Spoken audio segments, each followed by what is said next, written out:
24শে October 2024 বৃহস্পতিবার।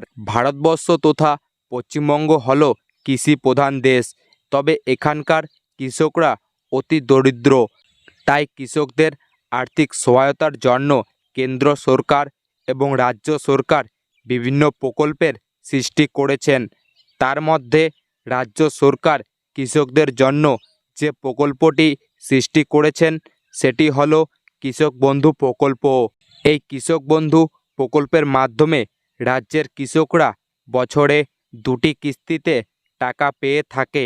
তার মধ্যে একটি হলো খারিফ মরশুম এবং অন্যটি হলো রবি মরশুম। এই টাকাটি নির্ভর করে কৃষকদের জমির পরিমাপের উপর। 4,000 থেকে 10,000 পর্যন্ত টাকা রাজ্য সরকার কৃষকদের এই প্রকল্পের মাধ্যমে দিয়ে থাকে।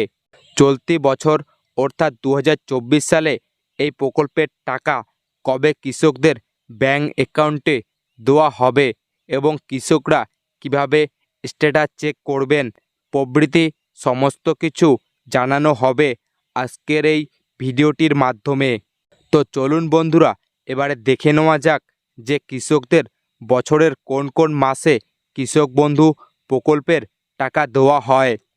একজন কৃষক কৃষক বন্ধু প্রকল্পে খারিফ মরশুম এর টাকা এপ্রিল মাস থেকে সেপ্টেম্বর মাসের মধ্যে পেয়ে থাকেন এবং রবি মরশুম এর টাকা অক্টোবর মাস থেকে শুরু করে পরের বছরের মার্চ মাস এর মধ্যে পেয়ে থাকেন কৃষকরা। তো চলুন বন্ধুরা, এবারে দেখে নেওয়া যাক যে 2024 সালে কৃষক বন্ধু প্রকল্পের টাকা কবে ঢুকবে। 2024 সালে কৃষক বন্ধু প্রকল্পের টাকা কবে কৃষকদের ব্যাংক অ্যাকাউন্টে আসবে সে বিষয়ে সরকার এখনও কিছু ঘোষণা করেনি। অর্থাৎ বন্ধুরা, আপনারা যারা এখনও কৃষক বন্ধু প্রকল্পে আবেদন করে রেখেছেন, আপনাদের রবি মরশুমের টাকা ডিসেম্বর মাস থেকে দেওয়া শুরু হবে। এছাড়াও বন্ধুরা, কৃষক বন্ধু প্রকল্পের গুরুত্বপূর্ণ নির্দেশিকাগুলি হলো: নাম্বার 1, যে সমস্ত কৃষকদের পেমেন্ট স্ট্যাটাসের ঘরে ক্রেডিট নাম্বার এবং আধার নাম্বার দেখাচ্ছে না, তাদের অবশ্যই ব্লক অফিস বা বিডিও অফিসে গিয়ে আধার সংযুক্তিকরণের ফর্ম পূরণ করে জমা করতে হবে। জমা করার সময় অবশ্যই আধার কার্ডের সাথে মোবাইল নম্বর লিঙ্ক করে রাখতে হবে এবং ভোটার কার্ড এবং আধার কার্ড অরিজিনাল সহ জেরক্স করে তাতে নিজের স্বাক্ষর করে জমা করতে হবে। জমা করার পর 7 দিনের মধ্যে আবার পুনরায় স্ট্যাটাসের ঘরে আধার নম্বর এবং ক্রেডিট নাম্বার চলে আসবে। নাম্বার 2, যে সকল কৃষকদের স্ট্যাটাসের ঘরে ডিলেট ফার্মার দেখাচ্ছে তাদের পুনরায় নতুন করে আবার জমির সমস্ত নথিপত্র সহ ফর্ম জমা করতে হবে। নাম্বার 3, প্রত্যেক কৃষক প্রতি 6 মাস পর পর ব্যাংকে গিয়ে ব্যাংক অ্যাকাউন্ট নাম্বারের সাথে ইকেওয়াইসি চেক করে নেয়। প্রত্যেক কিস্তিতে দেখা যায় এই ইকেওয়াইসি না থাকার কারণে অনেক কৃষকরাই টাকা পায় না।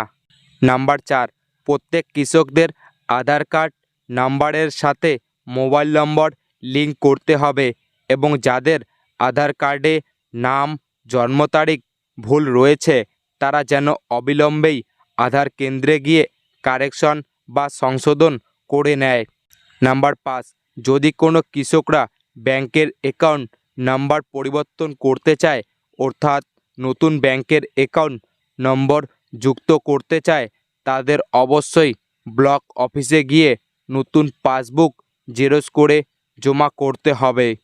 তো বন্ধুরা, এর মধ্যে বলে রাখি যে সমস্ত কৃষকদের আধার কার্ডের মধ্যে নিজের নামের বানান এবং ডেট অফ বার্থ অর্থাৎ জন্ম তারিখ ভুল রয়েছে তাদের অবশ্যই আধার কেন্দ্রে গিয়ে সংশোধন বা কারেকশন করতে হবে। তা না হলে কিন্তু আধার সংযুক্তিকরণের সময় কিন্তু সমস্যা দেখা দেবে।